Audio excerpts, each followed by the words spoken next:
Bismillahirrahmanirrahim. Assalamualaikum warahmatullahi wabarakatuh. Perkenalkan, nama saya Rasni Indrayani, NIM 2020010104132. Saya dari kelas C, Prodi Pendidikan Guru Madrasah Ibtidaiyah.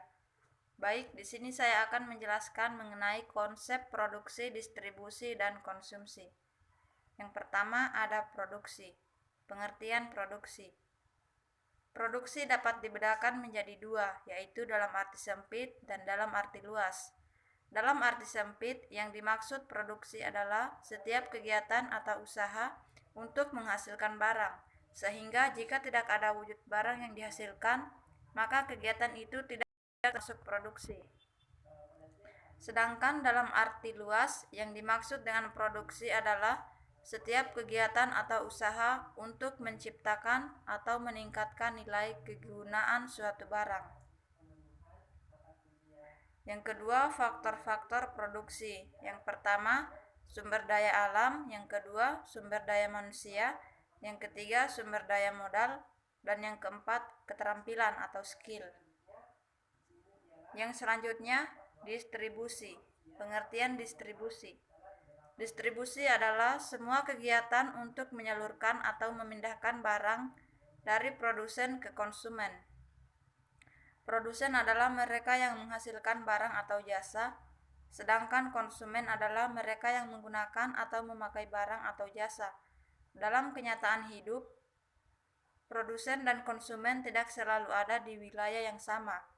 Mungkin letak produsen berada di luar kota, sedangkan tempat tinggal konsumen berada di kota atau sebaliknya. Barang-barang yang sudah diproduksi tidak akan berguna jika jauh dari konsumen. Yang kedua, fungsi distribusi. Tanpa adanya distribusi, barang-barang yang dihasilkan tidak akan sampai pada konsumen. Untuk itu, fungsi distribusi terbagi menjadi dua. Yang pertama, menyalurkan barang-barang dari produsen ke konsumen dan membantu memperlancar pemasaran sehingga barang-barang yang dihasilkan produsen dapat segera terjual ke konsumen. Yang ketiga, saluran distribusi. Menurut Feynman dan Jackson 1994, sebagaimana dikemukakan oleh Minata Putra 2003, jenis saluran distribusi berdasarkan intensitasnya dibagi menjadi tiga, yaitu yang pertama, bentuk intensif, yaitu jenis saluran yang memanfaatkan banyak pedagang besar dan kecil. Yang kedua, bentuk selektif, yaitu jenis distribusi yang hanya memanfaatkan beberapa grosir dan sejumlah kecil pengecer. Yang ketiga, bentuk eksklusif, yaitu saluran distribusi yang hanya melibatkan perantara dalam lingkungan masyarakat tertentu untuk menangani produk. Yang keempat, lembaga-lembaga distribusi. Yang pertama ada grosir, yang kedua agen, dan yang ketiga pedagang eceran.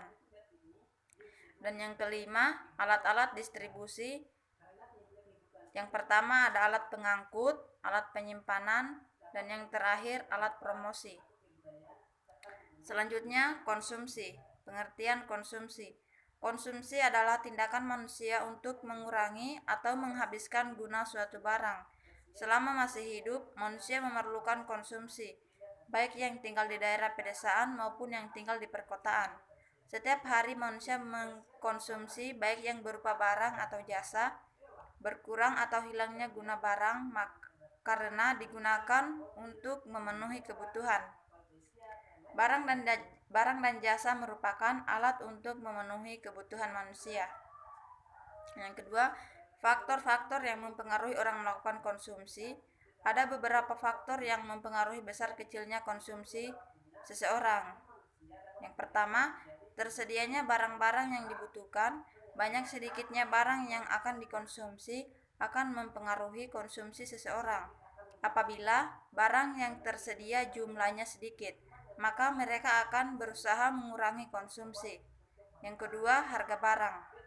Tinggi rendahnya barang konsumsi akan mempengaruhi banyak sedikitnya konsumsi seseorang. Jika harga barang konsumsi tinggi, maka konsumsi akan berkurang dan sebaliknya Jika harga barang rendah, maka konsumsi mereka bertambah. Yang ketiga, penghasilan atau pendapatan. Tinggi rendahnya penghasilan atau pendapatan seseorang akan mempengaruhi banyak sedikitnya konsumsi.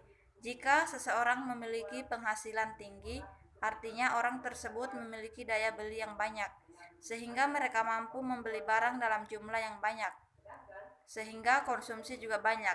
Sebaliknya, jika pendapatan seseorang rendah, artinya daya beli yang dimilikinya juga rendah dan barang yang dapat dibelinya juga sedikit, sehingga konsumsi juga sedikit. Yang ketiga, nilai suatu barang. Yang pertama ada nilai tukar. Jadi nilai tukar adalah kemampuan suatu barang untuk dapat ditukarkan dengan barang lain. Nilai tukar ini dapat dibagi menjadi nilai tukar objektif dan nilai tukar subjektif. Nilai tukar objektif adalah kemampuan suatu barang karena barang tersebut dapat ditukarkan dengan barang lain. Misalnya, satu sepeda motor dapat ditukarkan dengan 3 televisi. Nilai tukar subjektif adalah arti yang diberikan oleh seseorang terhadap suatu barang dan setiap orang dapat berbeda-beda.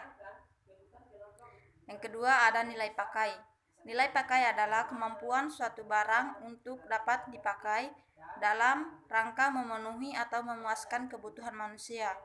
Nilai tukar dapat dibagi menjadi dua, yaitu nilai pakai objektif dan nilai pakai subjektif. Nilai pakai objektif adalah kemampuan suatu barang untuk memenuhi kebutuhan manusia. Baik, itu saja yang dapat saya jelaskan mengenai konsep produksi, distribusi, dan konsumsi. Terima kasih. Wassalamualaikum warahmatullahi wabarakatuh.